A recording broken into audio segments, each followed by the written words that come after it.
باللہ من الشیطان الرجیم بسم اللہ الرحمن الرحیم اتل ما اوحی الیک من الکتاب واقم الصلاۃ ان الصلاۃ تنہی عن الفحشاء والمنکر والبغی صدق اللہ مولانا العظیم ان اللہ وملائکتہ یصلون علی النبی یا ایھا الذین آمنوا صلوا علیہ وسلموا تسلیما اللہم صل علی سیدنا مولانا محمد وعلی آل سیدنا ومولانا محمد وبارک وسلم وصلی علیہ۔ حمد اس رب ذوالجلال کے لیے جس کے قبضہ قدرت میں ہم سب کی جان ہے، جو ساری کائنات کا پالنہار ہے، اسی کی کرسی میں سمائے ہوئے ہیں آسمان اور زمینیں، اور اسے باری نہیں ہے ان کی نگہبانی، اور وہی رب ہے بلند بڑائی والا۔ لاکھوں اور کروڑوں درود نبی پاک صلی اللہ علیہ وآلہ وسلم پر، جن کے طفیل مالک الملک نے ہمیں اپنی یاد کی توفیق اور موقع عطا فرمایا۔ اللہ تعالی حضور نبی رحمت صلی اللہ علیہ وآلہ وسلم کی قبر مبارک پر اپنی نور کی بارشیں فرمائے، اپنی کثیر رحمتوں کے نزول فرمائے، اور ان کے طفیل اللہ تعالی ہمارے والدین کی اور ساری امت مسلمہ کی بخشش اور مغفرت فرمائے۔ سامعین کرام، میں نے آپ کے سامنے قرآن مجید فرقان حمید کے پارہ نمبر 21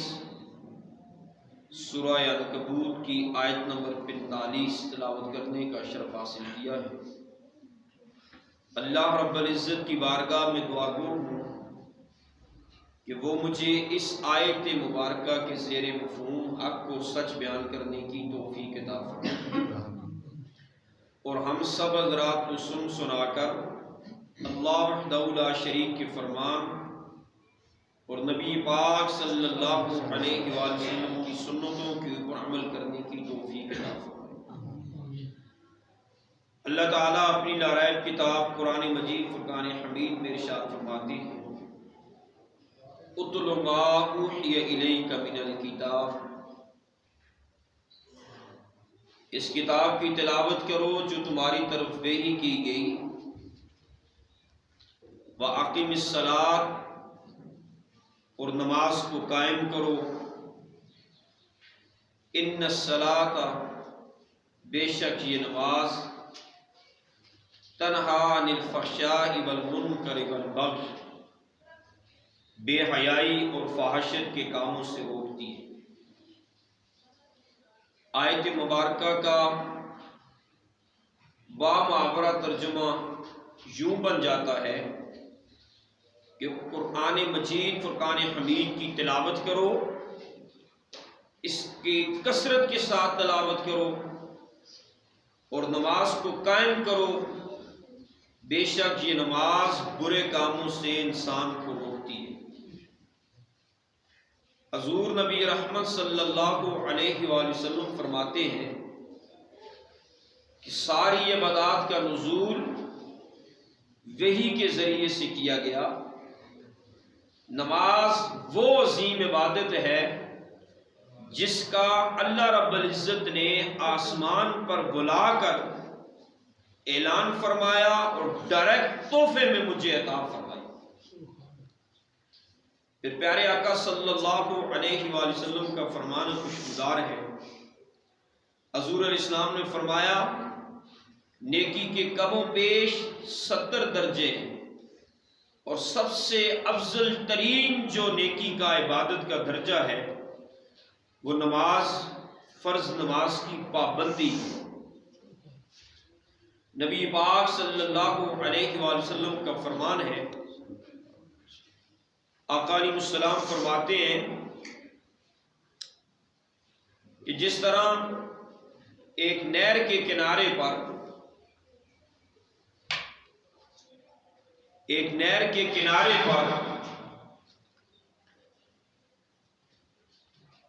غسل کرنے والا دن میں 5 مرتبہ نہانے والا پاک صاف و شفاف ہو جاتا ہے،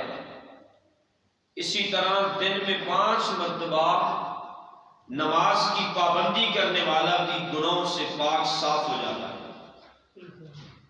دوسرے مقام پر حضور علیہ السلام کی یہ پیاری بات اس طرح ملتی ہے کہ جس طرح دن میں 5 مرتبہ انسان اپنے ہاتھ، اپنا چہرہ، اپنے پاؤں دھوتا ہے، وضو کرتا ہے، بے شک 5 مرتبہ وضو کرنے سے انسان کے اعضائے وضو صاف ستھرے ہو جاتے ہیں، اسی طرح جب بندہ پنجگانہ نماز کی پابندی کرتا ہے تو گناہوں سے بھی اللہ اسے پاک صاف ستھرا کر دیتے ہیں۔ حضور نبی رحمت صلی اللہ علیہ وآلہ وسلم نے فرمایا کہ نماز مومن کی معراج ہے۔ جب بندہ نماز میں کھڑا ہوتا ہے تو اللہ جل مجدہ اس کے سامنے تشریف فرما ہوتے ہیں۔ جب وہ یکسوئی کے ساتھ، دل لگا کر، خلوص کے ساتھ، محبت کے ساتھ، عشق کے ساتھ نماز کی پابندی کرتا ہے تو اللہ رب العزت اسے اس نماز کے بدلے میں 5 انعام عطا فرماتے ہیں۔ پہلا انعام جو اللہ رب العزت نمازی کو عطا کرتا ہے کہ اس کی رزق کے اندر وسعت پیدا کر دیتا ہے، تنگی رزق سے اسے نجات دے دیتا ہے، یعنی اسے زندگی میں رزق کی تنگی نہیں محسوس ہوتی جو شخص 5 مرتبہ فرض نماز کو دن میں وقت مقررہ کے اوپر ادا کرتا ہے۔ پھر حضور علیہ السلام نے فرمایا دوسرا انعام اللہ رب العزت جان کنی کے وقت اسے عطا کرتا ہے۔ جب اس کی روح قبض ہو رہی ہوتی ہے اس وقت اللہ جل مجدہ اس شخص کو آسانی کے ساتھ اس کا نزع کا جو وقت ہے اللہ اس وقت کو گزارتا ہے اس کے لیے۔ پھر حضور علیہ السلام نے فرمایا تیسرا اس کی قبر کی جو زندگی ہے، چاہے وہ 100 سال قبر میں رہے، 1000 سال قبر میں رہے، 1,00,000 سال قبر کے اندر رہے، اللہ اس زندگی کو آسان کر دیتا ہے، اس کی قبر کو روشن اور منور کر دیتا ہے۔ پھر حضور علیہ السلام نے فرمایا تیسرا انعام اللہ تعالیٰ اس شخص کو پلسرات کے پل کے اوپر سفر کرنے کے دوران اللہ اس کے پاؤں کو استقامت عطا کرے گا اور وہ استقامت کے ساتھ، صبر کے ساتھ، وہ آرام سے، اطمینان سے پلسرات کے پل کو طے کر لیتا ہے۔ پھر حضور علیہ السلام نے فرمایا چوتھا انعام اللہ جل مجدہ سے یہ عطا فرماتے ہیں کہ اس کی میدان محشر کے اندر جو دھوپ کی سختی ہے اس سے اللہ اسے محفوظ کر دیتا ہے اور اپنے تخت کا سایہ اللہ عز و جل اسے عطا کرتا ہے۔ پھر آقا علیہ السلام نے فرمایا پانچواں انعام اس کے لیے یہ ہوتا ہے اللہ رب العزت کی طرف سے کہ اللہ اسے اعمال نامہ دائیں ہاتھ میں عطا فرماتے ہیں، یعنی جن لوگوں کو دائیں ہاتھ میں اعمال نامے ملیں گے وہ لوگ جنت الفردوس میں داخل ہوں گے، اور جنہیں اعمال نامے بائیں ہاتھ کے اندر ملیں گے وہ لوگ جہنم کے اندر داخل ہوں گے۔ فرمایا 5 وقت کی نماز پڑھنے والے نمازی کی شان یہ ہے کہ اللہ اسے اعمال نامہ بھی دائیں ہاتھ میں عطا فرمائے۔ نبی کریم صلی اللہ علیہ وآلہ وسلم نے فرمایا وہ شخص جو نماز پنجگانہ کی پابندی کرتا ہے اللہ رب العزت اس کے بدلے میں اس کی زندگی کی ظاہری طور پر بھی بیماریاں، یعنی جسمانی بیماریاں بھی اللہ نماز کی توسل سے دور کرتا ہے، اور اس کی روحانی بیماریاں بھی اللہ عز و جل نماز کے توسل سے دور کرتا ہے۔ نبی پاک صلی اللہ علیہ وآلہ وسلم کے پاس ایک صحابی آئے، نیا انہوں نے اسلام قبول کیا تھا، تو انہوں نے نماز شروع کی۔ کچھ ہی 1-2 دن ہوئے نماز پڑھتے تھے، اور چونکہ پہلے وہ ماحول ایسے میں تھے جہاں سے چوری چکاری سارے معاملات جہاں تھے، تو انہوں نے اسلام قبول کیا، تو وہ پہلی عادات ان کی تھی۔ صحابہ اکرام نے عرض کی، یا رسول اللہ صلی اللہ علیہ وسلم، فلاں شخص نے اسلام قبول کر لیا ہے مگر اس سے یہ چوری والی عادت نہیں چھوٹتی۔ تو اس پر حضور علیہ السلام نے فرمایا، یہ شخص نماز کی پابندی کرتا ہے،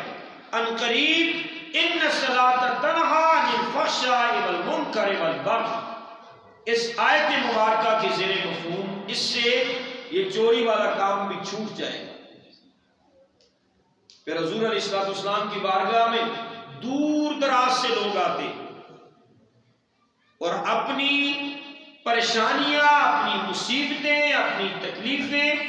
نبی پاک صلی اللہ علیہ وآلہ وسلم کے سامنے رکھتے۔ آقا علیہ السلام ان کی آسانی کے لیے دعا بھی فرماتے، اور ساتھ حضور علیہ السلام نماز کی ترغیب دلاتے۔ جو لوگ نماز شروع کرتے، اللہ ان کی پریشانیاں، تکلیفیں، مصیبتیں دور کر دیتا۔ اور حضور علیہ السلام سب سے اول جو وظیفہ عطا فرماتے تھے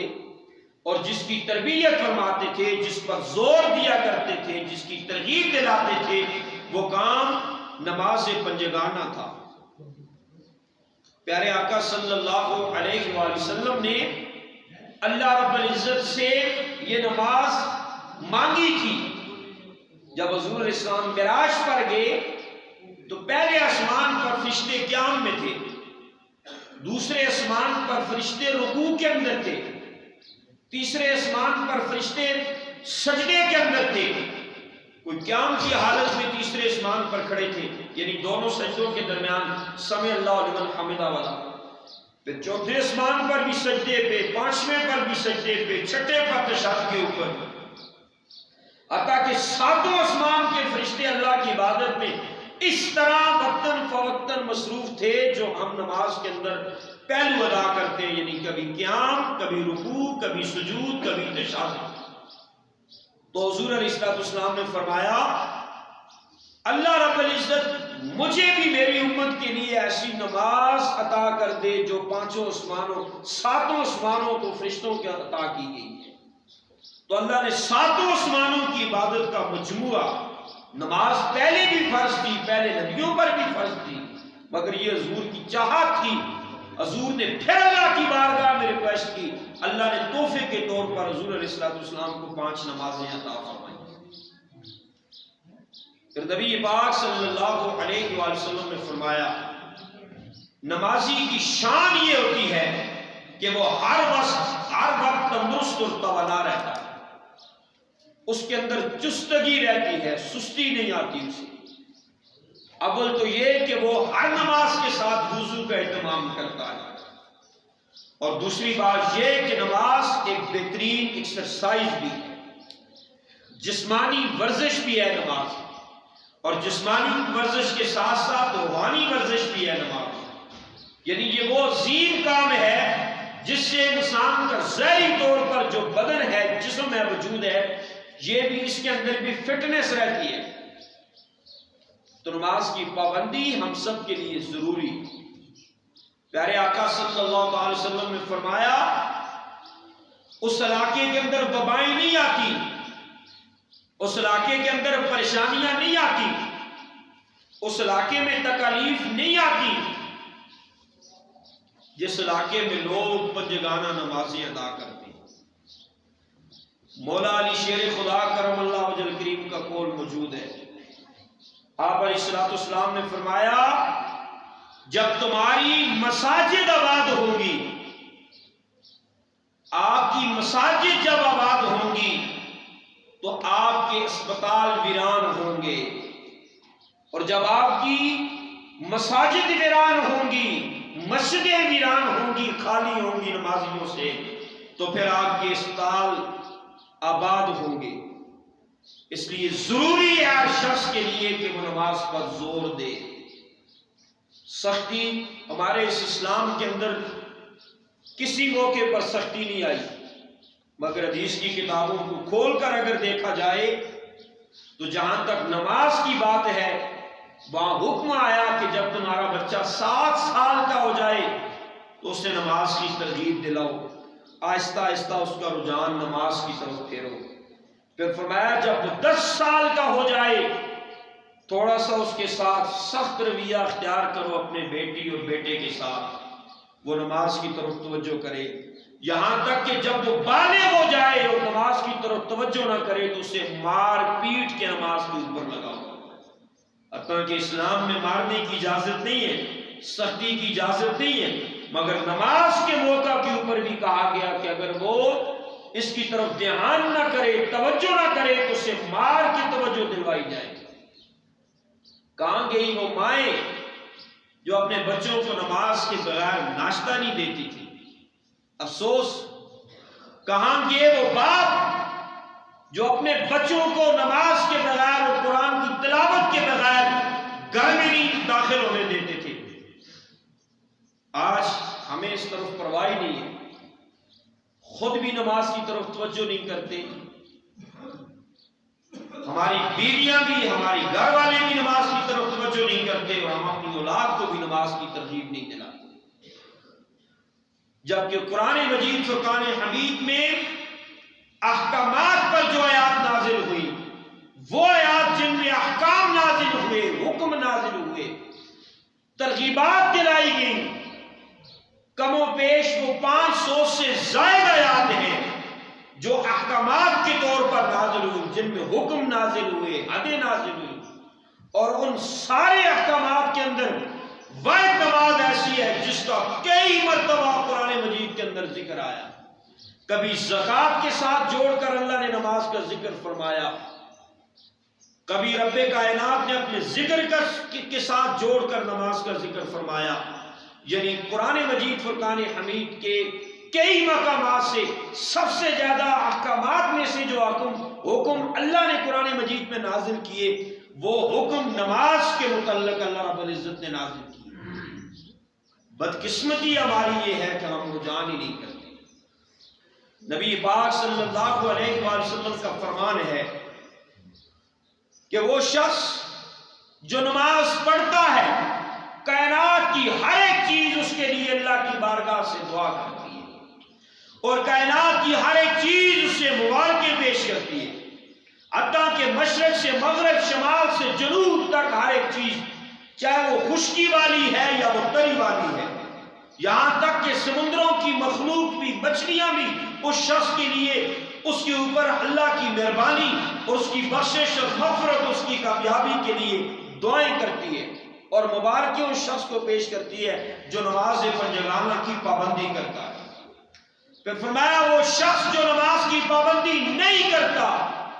کائنات کی ہر ایک شے اس شخص کے اوپر لعنت بھیجتی ہے کہ تو اللہ کی دی ہوئی آنکھوں سے دیکھتا ہے، تو اس رب کی دی ہوئی زبان سے بولتا ہے، تو اس کی دی ہوئی ٹانگوں سے چلتا ہے، تو اس کے دیے ہوئے دل اور دماغ سے سوچتا اور سمجھتا ہے، تو اس کے دیے ہوئے ہاتھوں سے کام کاج کرتا ہے، اور اتنی اللہ نے تجھے نعمتیں عطا فرمائی ہیں، اور جب وہ تجھے اپنی عبادت کی طرف بلاتا ہے تو تو بیان ہی نہیں کرتا۔ ایسے شخص کو اللہ مہلت دیتا ہے، اور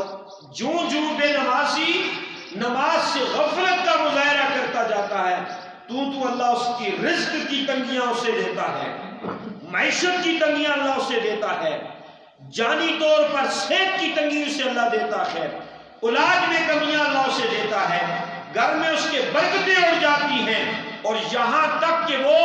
مفلوج ہو کر رہ جاتا ہے۔ جو شخص مسلسل ترتیب کے ساتھ روٹین میں نماز کی پابندی نہیں کرتا۔ پھر نبی پاک صلی اللہ علیہ وآلہ وسلم نے فرمایا کہ انسان اگر اپنی طرف توجہ کرے، سر کے بالوں سے لے کر پاؤں کی تلی تک وجود کے ہر حصے کی طرف توجہ کرے، آنکھوں پہ غور کرے، کانوں پہ غور کرے، زبان پہ غور کرے، ہاتھوں پہ غور کرے، اپنے دل پہ غور کرے، دماغ پہ غور کرے، کائنات کی ہر ایک چیز کے اندر اپنے جسم سے نکل کر غور کرے خدا نے کیسی بے مثل اور بے مثال بنائی. اور پھر اللہ نے انسان کو اشرف المخلوقات بنایا، ساری مخلوق میں ممتاز بنایا، بلند مقام عطا فرمایا. اتنا کچھ دینے کے بعد جب اس کی طرف سے اذا نودی للصلاۃ، جب نماز کے لیے بلایا جائے، من یوم الجمعہ، جمعہ کے دن، فاسعوا الی ذکر اللہ، نکلو اللہ کے ذکر کے لیے. جب اس کی طرف سے حکم آئے، چاہے وہ نماز جمعہ ہو، نماز فجر ہو، ظہر ہو، عصر ہو، مغرب ہو، جب وہ رخ نہیں کرتا، دھیان نہیں کرتا، تو اللہ کو غضب آتا ہے اس شخص کے اوپر. اور پھر اللہ تعالیٰ اس کی زندگی سے برکتوں کو اٹھا لیتے ہیں. نہ اس کے مال میں برکت رہتی ہے، نہ اس کی اولاد میں برکت رہتی ہے، نہ اس کے گھر میں، نہ اس کے کاروبار میں، نہ تجارت میں، نہ اس کے سکون میں برکت رہتی ہے، حتیٰ کہ اس کے رزق میں کسی چیز کے اندر بھی برکت نہیں رہتی. حضور نبی رحمت صلی اللہ علیہ وسلم کا ایک اور فرمان آپ کے سامنے رکھتا ہوں. آقا علیہ الصلوۃ والسلام نے فرمایا کہ اللہ نے جتنی بھی چیزیں پیدا کی ہیں کائنات میں، کم و بیش 18,000 اللہ نے مخلوق پیدا کی ہے. اور اس میں جو ناپسندیدہ چیز ہے وہ خنزیر ہے. ناپسندیدہ چیز خنزیر ہے. وہ اپنی ادا کی وجہ سے، بے حیائی اور فحاشیت کی وجہ سے. خنزیر بھی اللہ کی بارگاہ میں یہ کہتا ہے، یہ کتابوں میں لکھا ہے، فقہ کی اور حدیث کی کتابوں کے اندر یہ بات لکھی ہوئی ہے. وہ بھی کہتا ہے اللہ گو کہ میری عادات اچھی نہیں ہے، سارے معاملات میرے اچھے نہیں ہیں، مگر بے نمازی سے مجھے پناہ عطا فرمانا، بے نمازی کے ساتھ میرا پالا نہ ڈالنا. فرمایا وہ لوگ جو نماز عشاء پڑھے بغیر سو جاتے ہیں، ساری رات جہنم کی آگ ان کی چرپائی کے نیچے جلتی رہتی. پھر حضور علیہ السلام نے فرمایا کل بروز قیامت جو بے نمازی ہوں گے،